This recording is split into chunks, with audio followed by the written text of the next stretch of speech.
Hi, I'm Alyson the Crocheter. And I'm Vivian the Knitter, and this is the Keep Calm and Carry Yarn podcast. Hello, and welcome to episode 167 of Keep Calm and Carry Yarn. This is a knitting and crochet podcast hosted by me, Alyson, and my mom, Vivian. I'm recording from Scotland. And I'm recording from Michigan. Thank you for everybody joining us, whether you're listening to us on a podcast app or watching along on YouTube. Hi! Hey! We didn't mess up. I waved a bit early because I forget that there's more coming. I'm just going to go ahead and blame it on you, though, because you paused. And so I'm like, oh, it's done. I paused for dramatic effect. No, I paused because I was thinking of the next words that's supposed to be coming out of my mouth. How are you? I'm good. It's snowing outside. Again. Ooh. Yeah, it's just light snow. But Emily's husband is visiting, and he's a little bit freaked out. Cold. It's like, oh, more snow? Like, yeah, we're supposed to get about an inch. It's not a big deal. Yeah. I don't think we've really had any snow here this year.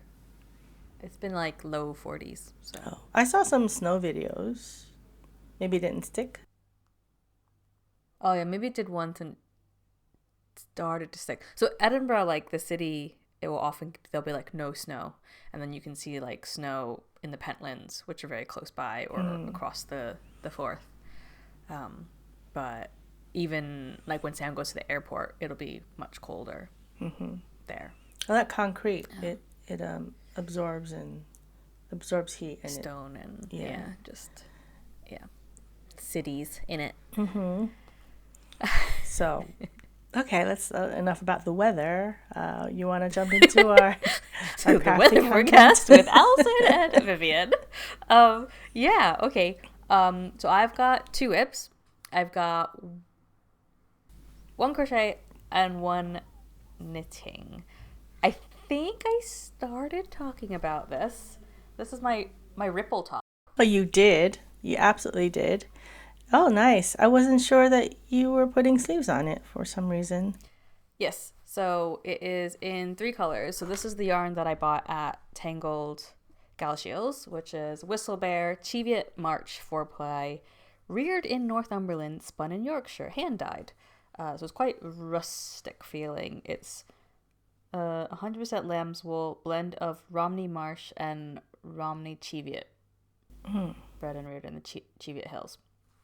And yeah, so I've got this mustard color and a sort of, it is dyed, but it kind of is a natural sort of color, and a dark emeraldy green, maybe.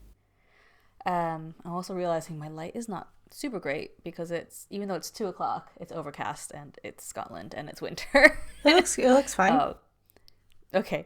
And this is the yarn that I originally bought to make a Tunisian crochet cardigan, but I swatched it and the gauge was just terribly off. It hurt my hands and I was like, I can't do this. So I just am making up a very simple, it's all just rectangles sort of top. Actually, no, it's not all rectangles. I did a little bit of shoulder shaping and some neck shaping and back shaping. And you can't really, can you tell? I'll do a bit of a, I'll tidy up the neck edge, but you can see the back is higher than the neck. The back is higher than the neck. And then, well, your back's also your neck. The back of the neck is higher than the front of the neck. The back is, yes, the back is higher than the neckline in front. Yeah. I've got 1 sleeve, and that is almost done because it's quite wide. It'll be like a drop shoulder. And yeah, like I said, it's just a simple ripple stitch. And so I've just got a little bit of this sleeve to go and then the other sleeve. But I think I'll have quite a lot of yarn left because in order to do the cardigan, I bought 4 of the blue as the main color and then 2 each of the mustard and beige. And I'm only just starting to finish the first skein of each of those. Oh. So I'll bust open the second ones, but then I'll have 2 and a blot of the teal, and then most of mustard and most of a beige, I think, by the time I'm done. Uh-huh. You can make a matching hat. I mean, I could always, when you come over, you can see if you like the yarn and you could take it. Because I don't know if I need, like, other, I've made a whole jumper out of the colors sort of thing.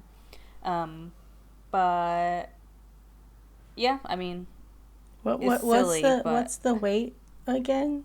Did you say? This is a 4-ply. 4-ply, 350 meters, 100 grams. So is that like a sport weight, a fingering weight? Okay. Fingering, yeah. It feels more like a light fingering to me. But when I was doing the shoulder shaping, I think I did the shoulder shaping while we were skiing. I wasn't skiing. I was in the chalet crocheting, and I was just jotting notes in my notebook about the shoulder shaping, and I wasn't being very like exact. I wasn't drawing any charts. I wasn't using precise language. So this is what it says: row 1 regular, row 2 skip 1 stitch, slip stitch, double crochet, half double crochet, and regular to marker, 3 double crochet, bracket in parentheses, no decrease. Like it just double crochet to middle of peak, half double crochet / double crochet increase, regular to peak to meet slip stitches.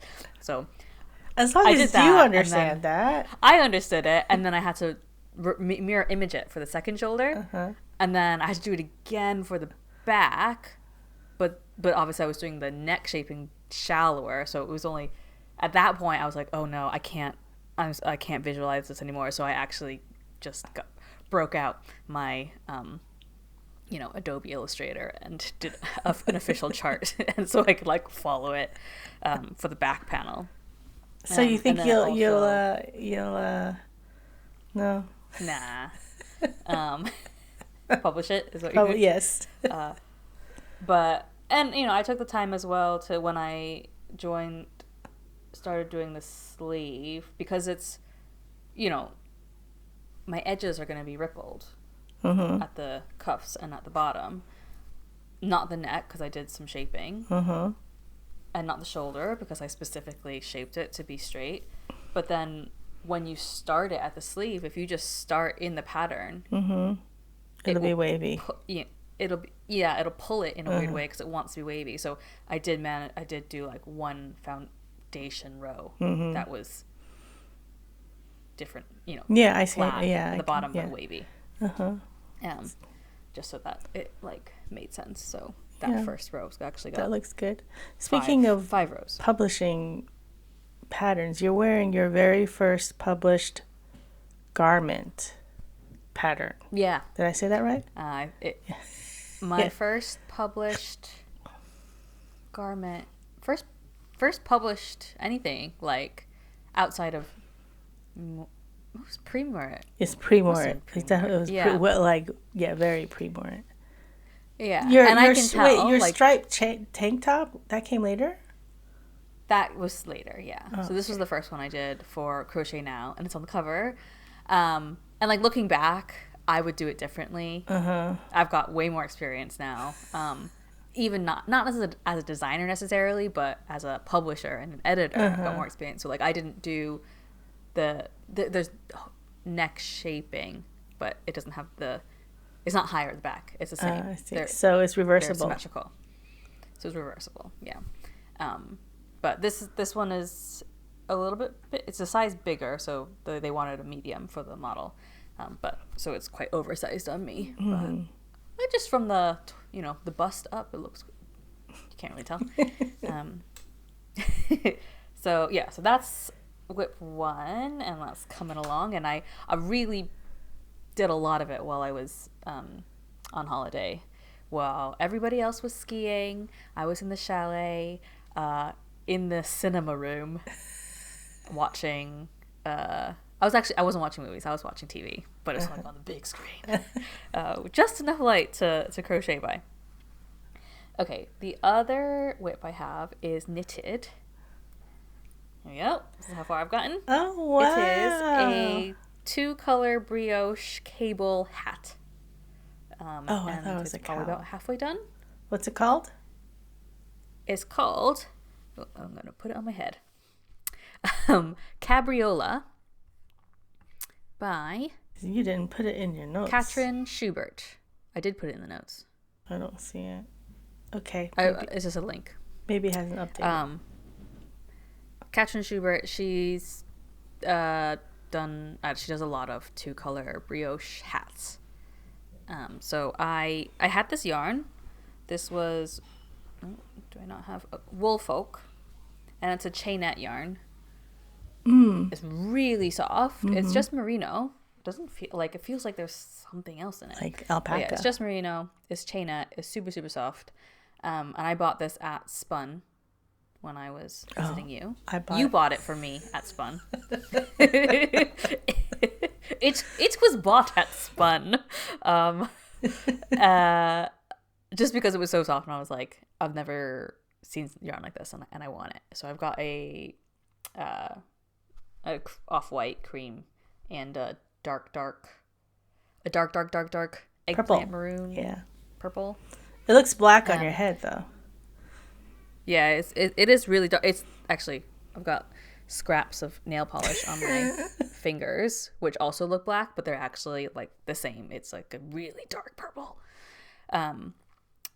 And yeah, so I had this yarn, and I think I always intended to do a 2-color brioche hat because I just looked up this yarn, and somebody had done a pattern for a 2-color brioche hat in this yarn, but it's just like really basic, like brioche, no increases, decreases, no cables, just like ribbed. I think it's ribbed, and maybe the colors swap halfway through, so it's like sort of ribbed and color blocked. In fact, I wonder if I could, because I favorited it like right when I bought the yarn, thinking that's what I'm gonna make with it, and that was a few years ago now, though.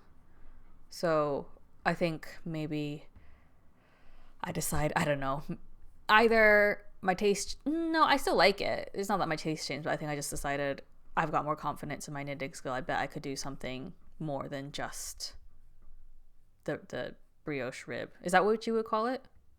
Yeah, it's definitely brioche. But you've got some brioche cables, which... No, I mean like just when it's just that bit.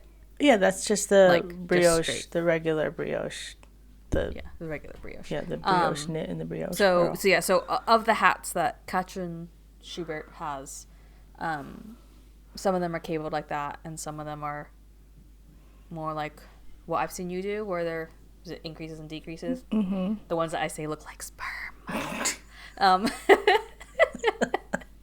So I wanted to do a cable one, and I only had to start twice. So I started once, and then I got to the actual brioche part, and I was like, I don't know what I'm doing. And so I kind of tried, and then I think it was like once I was introducing the second color, I didn't know what I was doing. So I watched some YouTube videos for just how to do brioche, and it was a little bit different just because I think most of the videos I found introduced the second color like not in the same row, like in the third row instead of the second row or something. Does that, I don't know, that doesn't make sense, whatever it was. But for the cables, that's I don't know, she's called it a brioche star stitch in order to do the crossing. And it's explained in text in the pattern, but because I'm not familiar with it, I had to watch a video, and that was fine too. Found the video, works. I've definitely made some mistakes, but I have figured it out enough to fudge some of my mistakes and just be like, oh, we'll just like throw this yarn back there and we'll just hide it, and that will be fine because it's not reversible because of unlike the other. Yeah, so that's what it looks like on the back. So if the back's not perfect, and the inside, because the inside, that's fine because you're not going to see it because I'm not going to wear it reversed. There's definitely one spot, so I'm going to find it, where I know I've made a mistake, because normally when the stitch crosses itself, so for me the cables are in the white and then the background is the dark. When the stitch crosses itself, you've got a bit of the dark yarn crossing as well, so it almost creates like a shadow in the cable, which is kind of nice. And there's at least one place where that dark yarn is missing, and I don't know how I did it, but like something was too in the front and I was like, oh, I don't know what to do with it, so I just threw it in the back. So as long as it doesn't like start unraveling on you, you're good. No.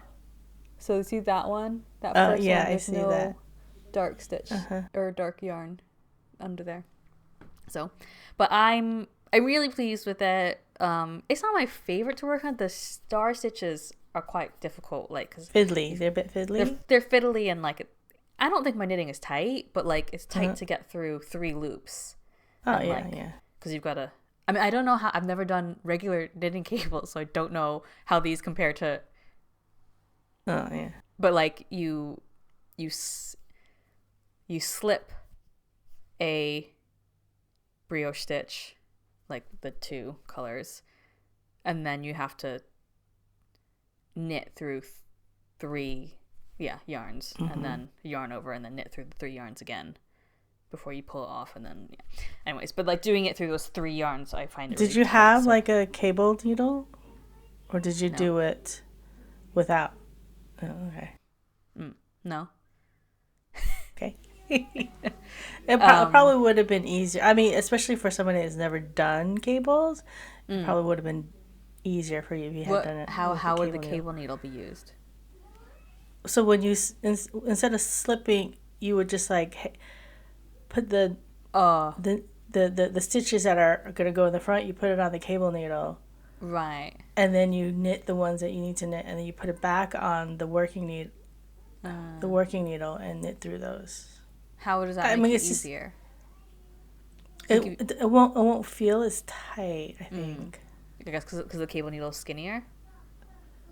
Like you can pull the yarn a little bit. Yeah. I guess that makes sense.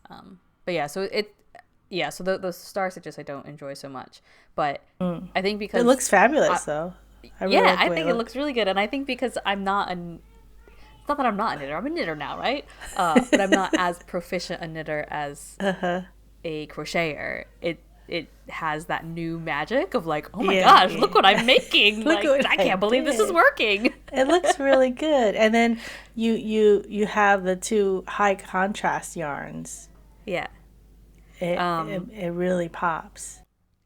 I was struggling to begin with because I had the needles that I normally use are higher sharps, and the smallest cable I have is quite a bit bigger than this, so I started on that, and then I remembered that you had given me some random needles at one point to work on something, so I went and looked, and you had given me the right size, and they're shorter, the tips are shorter, and then it worked with my other cable. Like I've got a lot of cables that are this way around, where it would work with your crochet cables that I gave you. They work with, they work with, So I don't know if these were one of the cables that you gave me, but I've got lots of cables that work with my Tunisian hooks, where the cable has the male part, but the high sharps, the cable has the female part, so they're not interchangeable with each other.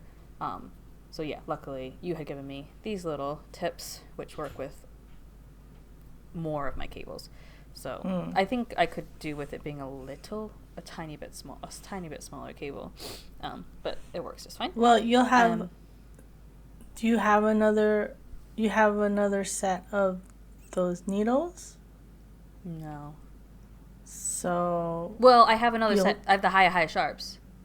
Yeah. So you'll need the other set when the circumference is small. Yeah. Yeah. Or magic loop. I am starting to get like. I think there's 3 or 4 repeats of the cable thingy. I think I'm on the second to last one, and then it starts to decrease, and at that point I'm gonna be like, ooh, now what do I do? That'll be the next like head scratcher moment, because I've figured out the regular bit, and that's fine. Okay, well, I spent a long time talking about 2 whips. I've actually have favorited a lot of Katrin Schubert's patterns, but I've never actually done any. Yeah. Yeah. Well done. Okay. Yeah. The only whip that I have right now is another Lento sweater. Lento number 3? Lento number 3. So I started it on the 23rd. So it's been, what, 2 weeks? And I'm done. Oh, no, wait, it's a whip. Something like that. No, I'm not done. 23rd would have been, 2 weeks. Though I look back at my old notes, and I finished my first one in 9 days. But that was, and then the second one, it took me just over a month because I was working on other things. And right now I finished what I was working on before, so I'm not really working on anything else. Oh, my computer. Oh no. It's still recording, but it went to sleep. Anyway, I'll edit that out. So here it is, my third Lento.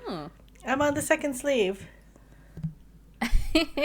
It's, what color is that? Is that like it's like a mossy green, maybe. I think the camera's having a hard time deciding what color to show me. Oh, It's but like on my colors. recording screen, it looks very green. But yeah, on yours it looks kind of gray.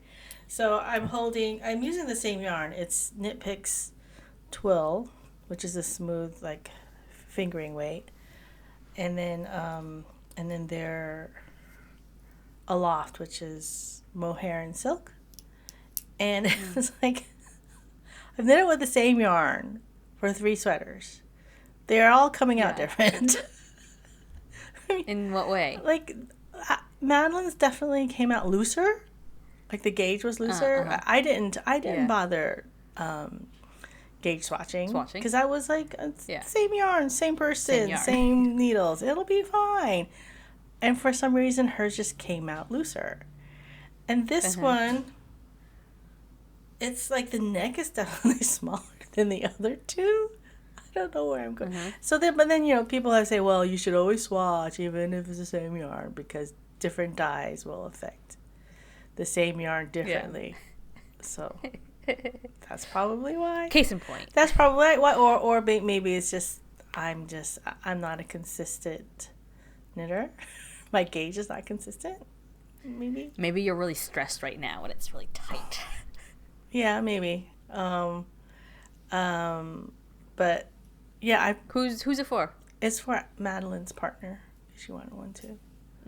So we have to make sure the whole Chu household has a Lento at some point. Emily's gonna have to make one, and then you'll have to make one for. Well, I've got one. You could make one for Jillian, and then all the girls of the family will have one at that point, right? I mean, it's pretty unisex. Would a man wear this? It's too fuzzy for a man. No, I think a man could wear it. It just depends. Sometimes, well, I don't know. Like Sam would probably find the texture. He doesn't like that mohair texture. Oh, yeah. And he doesn't really wear like long sleeve undershirts. So. Oh, I mean, I just wear a t-shirt under mine. Yeah, but on his arms too. Even through his hair, he can feel it. Yeah, I don't know. Also, he would. The first thing, that color on my screen is a little bit more yellowy. I can see that it's mossy green when you hold it up to yourself, but it looks like it could be a little bit more yellow. And it's exactly the kind of it's that color that Sam doesn't like. That range of like baby poo color. If your baby is pooping out this color, there'd be something wrong. But it looks more yellow on my screen. Okay.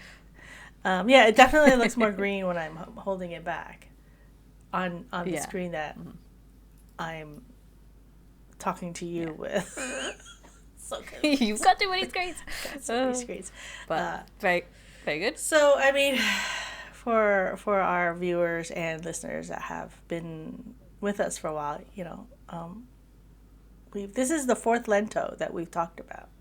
So there's not much to say other than it's a fingering weight held with a mohair, and it's done on size 10 needles. I actually had to go out and buy size 10 needles because I don't generally work with such big fat needles. Yeah. Was size 10 like I don't even know what it is in millimeters. 6? Maybe. I'm not sure. Let's see. I think it'll be. I mean, I think I did mine in 6, so it'll probably be around there. Yeah, 6.0 millimeters. What did you just say? I said 差不多. Oh, 差不多. I didn't. Just practicing my Chinese. I didn't register that you were saying things in Chinese. So anyway, so that's basically my only whip because I'm determined to finish it before it gets warm. And I'll definitely finish it before our next recording with Emily. So it'll be a FO in a couple weeks. Yeah. I haven't worked on the sheep sock that I mentioned last time with Emily. I haven't been working on that at all. And the other whip that I started. So both the whips I started after last episode. I finished the other one, so because it was a small one. Mm-hmm. Okay, that's it. That's what I have for whips. Okay, Buzzfeed Quiz. Buzzfeed. And okay, it is put together an all-B meal, and we'll reveal which Bridgerton brother you are. The first time I took this quiz, I didn't clock the all B. Like everything starts with a letter B. Anyway. Okay. Drink. Bellini, black. Oh, no, wait. Sorry. Results first. Oh. I got Anthony. It says, you're confident, commanding, and unapologetically intense. Every glance and every word you speak exudes power and desire. You're the type to sweep someone off their feet and it ends there. That's weird. Oh. And keep them on their toes. And keep them on. Because you got the same one. Got that. Is he the best looking out of all of them? He's the gayest out of all of them. The actor is. Yes, sorry. For anybody who hasn't watched Bridgerton, doesn't know anything about it, I only said that because the actor is gay, even though he's very swoon-worthy and he plays, a straight man very well. Anyway, yes, and he's from the second season, and he's presumably all the Indian dishes would have led you to him because his romantic interest is Indian. Oh, okay. Well, he's also Fiyero in Wicked. So all the green ladies would make him. Yeah, but Bridgerton. We're talking about Bridgerton. So speaking of which, have you watched any of this season that has just dropped? Have you? Okay. #no spoilers. I have. They're doing it in that like two parts. Okay. So the second part doesn't air until later this month. But I've watched the first part and I cried unexpectedly in like the first or second episode, and it was one of those things where as I was like I was like sobbing, crying, like I was like tearing up. I could like feel the pressure in my eyes. I thought about it and I was like 100% if this situation were being acted out by white people, I wouldn't be crying right now. Like, Wait, what's her face is the mom, right? What's her name? Yeah, Katie Leung. She's the mom. It's like, how is she old enough to play the mom? Yeah, she's your age. A little bit older, but she's basically your age. Yeah. So, which is to say, so she might be like what, 40 now? Verging on 40, approaching 40. Maybe. I don't know. I'm approaching 40. Jesus Louise. Okay. Okay. Anyway, Pick a drink. Bellini, black tea, bourbon whiskey, boba. Boba. Boba. Pick a starter. Baked brie, bitterballin, bruschetta, buffalo wings. I picked buffalo wings because I was in a buffalo wings mood. So did I. Buffalo wings is I have these like airport meals. If I'm in an airport and there's a Wagamama's, I'll often go to Wagamama's and get a ramen. If I'm in the US and there's somewhere that will do buffalo wings, I'll get buffalo wings. So the baked brie look good too. Yeah.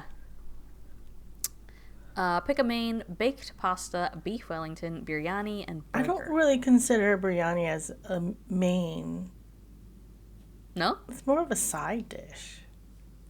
Like potatoes. No, it's not. It's not? I mean, it's fried. It's Indian fried rice, basically. But the burger looked good, so I picked the burger. I also picked burger. So we're 100% the same so far. Okay, so I have to keep going until we at least get something different. Another side: baked potato, beet salad, biscuits, or Brussels sprouts. Biscuits. Baked potato, you're about to say. Beet salad? Brussels sprouts. Brussels sprouts? None of the other ones looked appetizing. Never had a Brussels sprout until after I moved out of home. I don't really like I didn't like Brussels sprouts, but there's a reason for it, because when I was little, Brussels sprouts were always very bitter, kind of like a bitter melon. But then later on, I'm not good at making it, and it only tastes good if you also put bacon in it. Yeah. I went for biscuits just because it's been a long time since I've had like a proper American Southern. They didn't look appetizing to me. Right, you go by picture. Okay, last one is dessert: banana split, black forest cake, black forest gâteau, Boston cream pie, or brownies. Boston cream pie. Oh, okay. I also went for Boston cream pie, so now we know why we got the same thing, because we only had one thing that was different. Yep. I just took the test again just to see like what one of the other brothers said, just because like it was so sultry, the description. I'm like, are they all like that? So this time, I mean, just randomly, I got call in. It says, you bring heat wherever you go. You're charming in a boy next door way, but don't be fooled. There's a fire under that easygoing exterior that leaves hearts racing. So a little bit less tame, a little more tame. But I don't know that every word I speak exudes power and desire. That's a little bit. I'm blushing, and it's not even about me. He's so good looking. It's like I've forgotten what we're doing next.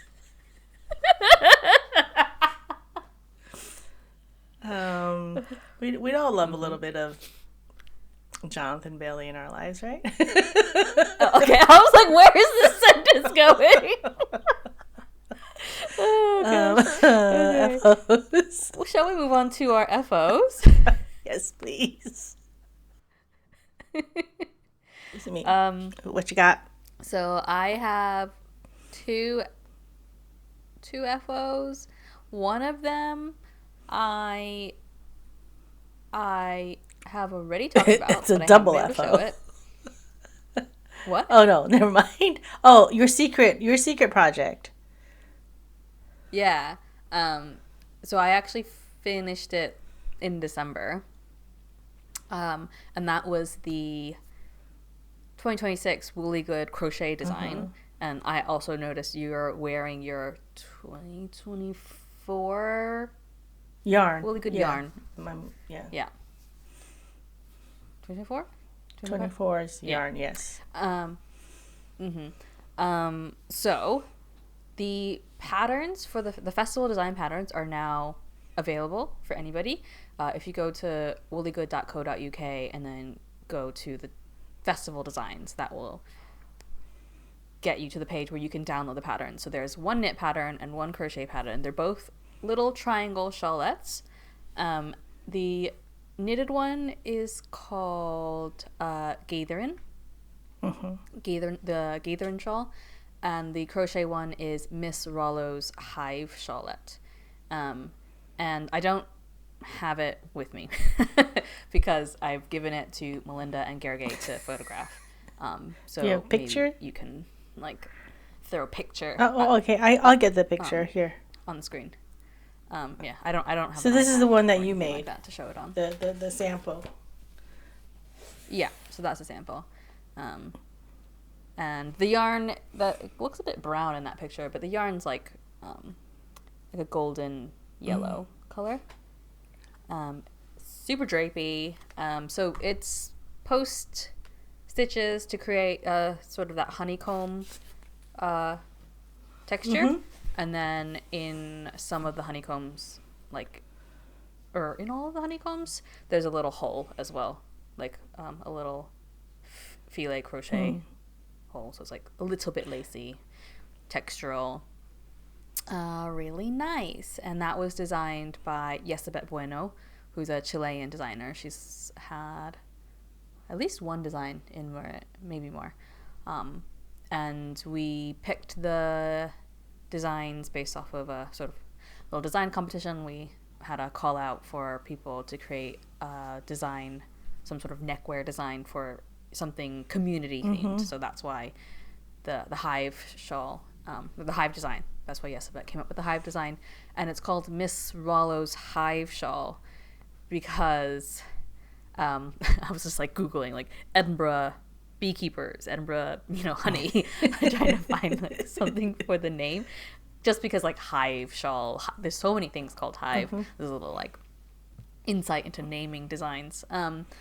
And I found the Edinburgh and Midlothian Beekeepers Association, and they've got like a history page and like all the different like presidents and secretaries or whatever of the Beekeepers Association going back to its founding, and it's all men until more recently. But there's somebody listed as Miss Rollo, who was the president from 1942 to 1945.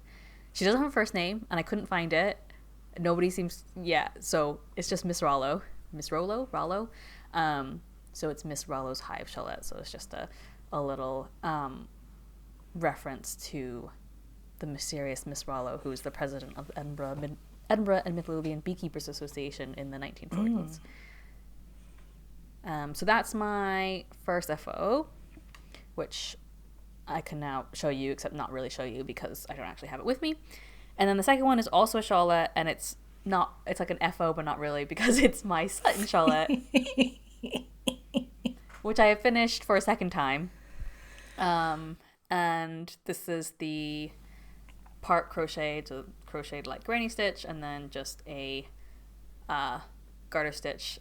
And I think the garter, you can kind of tell that I frogged it and I blocked it, but I think it still looks a bit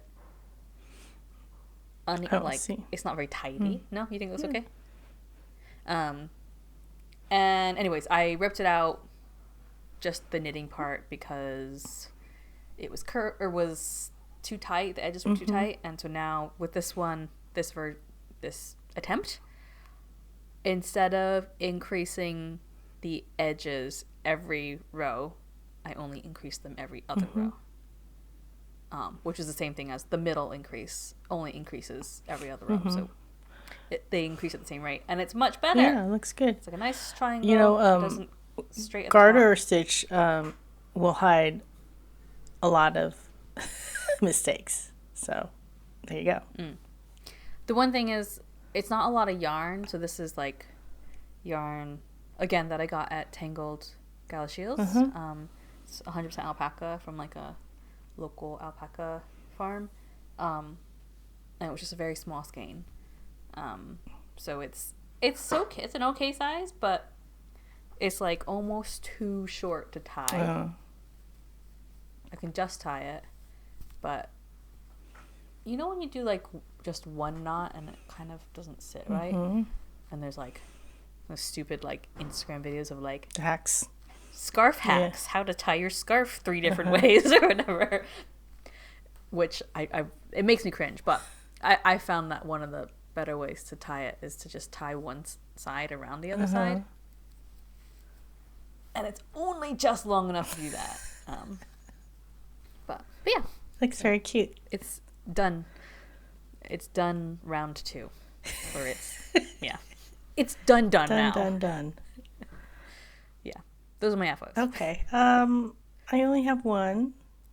And it's the Melt the Ice Hat by Paul Neary.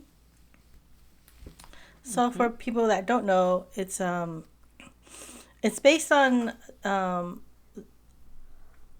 hat from the 1940s.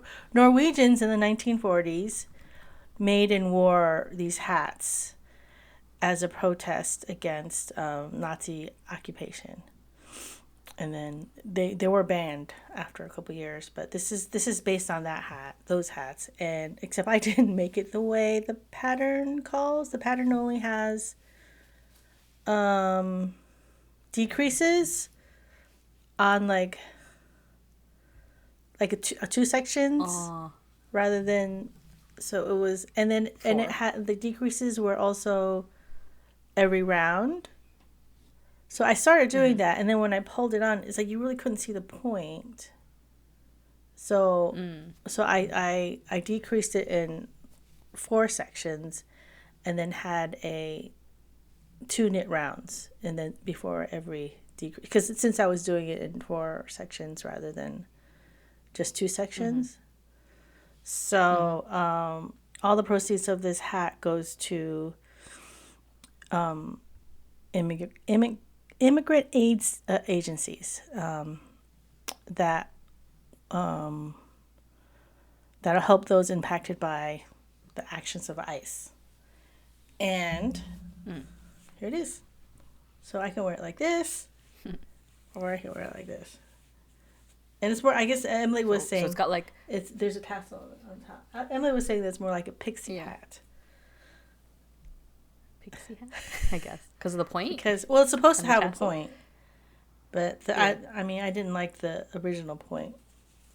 Oh, more of a pixie hat than the original hat. The pattern calls for. Correct design. But then the original ones were more like gnome hats. So it's got quite a wide rib. A long rib. A tall rib. So you can fold it over. Wide, long. If you want, or not fold it over and wear it very slouchy. So yeah, nice. So I did that. This feels like a pussy hat moment. Yes, but... and I made it in one day.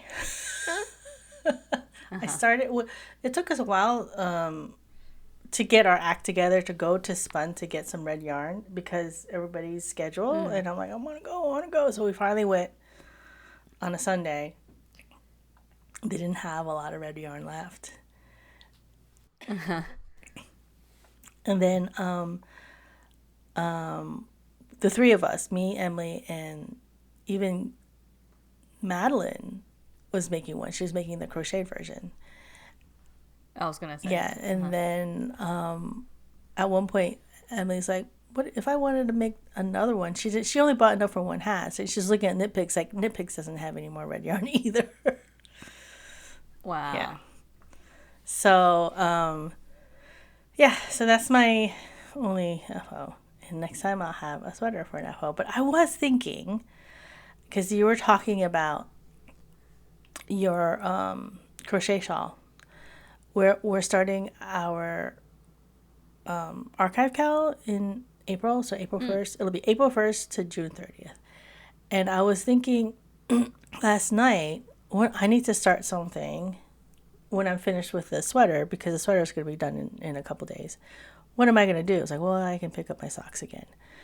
I already have the pattern that I'm going to use for archive cal. And I don't, obviously I can't start that until April 1st.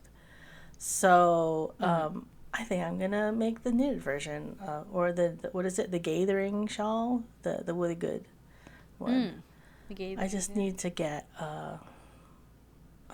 Surrey alpaca lace, and then match it with some. I mean, I have plenty of fingering weight yarn. Yeah, and it's like 2 color So like contrast. So Yeah. I mean, you could do it in the same color, but yeah, the design is for like contrasting colors. And they're not held together, so yeah, it would be better if they were contrasting. No. Mm-hmm. So I thought about trying to make it, but it's only 2.5 months, and I was like, yeah, no, you know what? I'm not gonna finish it in time, so I'm not gonna bother. I've got the crochet one. You said that it's not a very big shawl, right? No, it's like a little shawlette, but yeah. I should be able to pull it off. Right? So that's all I have. You have any yarny bits? Do I have any yarny bits and bobs? I don't think so. I guess I can announce that, just in case anybody's missed it, the tickets for the Woolly Good Gathering 2026, which is happening on the 17th and 18th of April. I always know it's like the 17th, but I always forget if it's like 17th is the Friday or the Saturday. Anyway, it's the Friday the 17th of April and Saturday the 18th. Friday the 17th of April and Saturday the 18th of April. The Woolly Good Gathering 2026 will be at Edinburgh Academy Senior School in Stockbridge. So the tickets for general entry to the marketplace are open. Tickets for workshops and talks are available. Quite a few of the workshops have already sold out, but there's still some left, and there's still all the talks I think still have spaces. We've got a bigger space for talks, so more people can attend them. The talks are only £5 plus booking fee. I think I've already decided there's like 2 talks I would like to go to on the Friday. So I think there's 6 of us that organize the festival, and every year we're gonna make sure that we get some time off during the festival, because that's the benefit of there being 6 of us. All 6 of us don't necessarily need to be working the full 2 days, but we kind of end up doing it anyway because we're just like, it's our baby. But if I could take some time off to go to some talks, I'd like to do that. I'm particularly interested in, there's a history of crochet in 100 objects. Oh. Is that what it's called? It's called the history of crochet in 100 objects, and then almost everything I learned as a knitting magazine editor, just Kate Heppel. We'll just be talking about her 10 years as a knitting magazine editor, and yeah, so those are the 2 talks that I would like to go to. What else? There's free tickets for carers or supportive people who are accompanying somebody else, and then there's early entry on the Friday, which gives you an extra hour and a half in the morning to be the very first people in, and then early morning on the Saturday is our masked morning, so we're asking all visitors to wear a mask to support immunocompromised visitors. You don't have to, but that's the aim for the first hour and a bit of Saturday. Talk about the new venue. So the new venue, we're at the Edinburgh Academy Senior School, which is in Stockbridge. Stockbridge is a really nice part of Edinburgh if you've not been before. It's the Waterfleet runs through it. There's a market every weekend. There's lots of really nice cafes, charity shops. There's Lannon Bakery, which is 2 years old now, over 2 years old, and you still get queues out the door to get their pastries, and they are very good. And so our venue's just around the corner from that. But it's a school. It's a I don't know how old the school is. It's fairly old. You can tell it's quite grand looking. Mm-hmm. It's got columns at the front and things. And we're spread out across multiple different buildings. So there's, when you first walk in, that's the main hall where the social will be, and we'll have music, and hopefully the food trucks will be right there as well. We'll be in the dining hall as well. We'll be in the theater. There's the learning commons. More in there. In the classrooms, we'll have workshops and some more vendors. So I think it's a really nice space, and I've got my fingers crossed that this will be the home of the Woolly Good Gathering from now on for the foreseeable future. Fingers crossed, because I think every year that we have to change venues, it's just there's more work for us, like while having to learn a new space and adapt to that, and to have like a home would be really nice. And then the Friday night, so that Friday is the first day of the festival, and then Friday night, not at that same venue but at a different venue, but also in Stockbridge, not that far away, we're having a social night at the place, which is, it's the like bar, restaurant, cafe of the rugby pitch. So it's signed. It's a little funny to get to. It's like upstairs, and you get a view of the rugby pitch. But we'll have like a hot buffet, storytelling session, knitting related, of course, and somebody who is launching a knitting book, and she'll be there to talk about it and hopefully have her samples, maybe sign some books people can buy, and there'll be drinks available to buy as well, because there's a bar in there. Cool. So, I think that'd be good fun. Yeah, you gotta make up some more games. I don't know.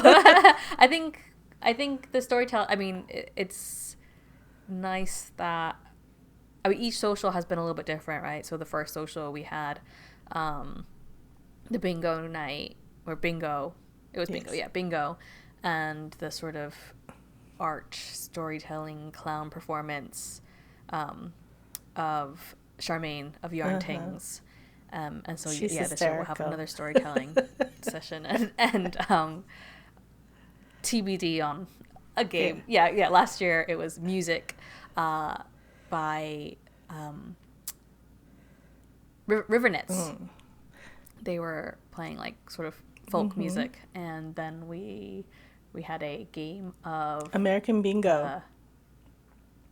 American style bingo, get to know you bingo. Yeah. But we called it mingle bingo. Yeah, I think everybody had a really good time doing that. It was funny. Mingle bingo. Mingle bingo. Okay. Game TBD, but certainly food, storytelling, book launch. I'm super excited. I can't wait. So I did have a Yarny You Bits did, and Bobs. yeah. Oh, I'm glad I reminded you. I have a very short shop talk. So my shop is Pearl and Plum at Etsy, so it's pearlandplum.etsy.com, and I haven't really been sewing that much because of baby. This semester is really hard. Like just the juggling of the schedules and everything. I have a lot less time to sew, but since baby's dad is here, I'm almost done with these. I'm working on the insides, but there's this and I'm pretty sure I've made this one before. This is like a spring sheep. It's in there's a pink sheep in there. I really like this guy. Floral sheep, yeah, and sheep knitting on a pink background and a green contrasting color, and then I have these rainbow kitties that I also love. Oh, yeah. So I've definitely made this one before. Pretty sure I've made the cats. Pretty sure I've made the sheep before as well. So. Very good. So I'll finish those up today or tomorrow, and then they'll be in the shop. And that's my shop talk. And Pearl and Plum is the sponsor of this podcast, and I very rarely remember to mention that. Can I tell the story of running into the other Pearl and Plum? Oh, yeah. But you didn't actually say hi, did you? No, I didn't. So I don't even know where to start or like which direction to start. But anyway, I was at a wedding festival, not because I'm getting married, because I was with a friend who was getting married. And while we were there's lots of like photographers that had like little stands. And I looked up and there was Pearl and Plum Photography. And I was like, oh. I wanted to try and speak to them, but they were busy, talking to couples and things. So I didn't get a chance to. But we have both been aware of Pearl and Plum. Like when you started Pearl and Plum, I think they already had their photography business, but completely different businesses. So like we were not stepping on anybody's toes or anything like that. And I didn't realize they were Scottish. I didn't either. I just knew they were somewhere out there, and we used to get their like accidental emails from them occasionally. Like people would try to email them, but then would email me. I'm like, sorry, I'm not. That's the other problem. Would you just? Yeah. You got the wrong Plum. Yeah, I had forgotten that you sometimes got their emails, and if I had remembered, then I would have made more of an effort to just speak to them. Hopefully, they wouldn't have been offended that we also use the name. I mean, we came to it independently. It's not like we copied them or anything. Yeah. I wonder why they came up with Pearl and Plum. It's not. I mean. Yeah. Don't know. It's not their brand color scheme, I'll tell you that much, because it was really like cheerful pink and orange. Mm-hmm. But I don't know. It's just like, I mean, I guess I knew it would have been somewhere English speaking because they were called Pearl and Plum. But could have been in America. It could have been in Australia. No, this is Scotland. I ran into them, sort of. Could have even been like Singapore. They speak English there. Yeah. Okie dokie. Okay, it's time for you to do the spiel. Spiel.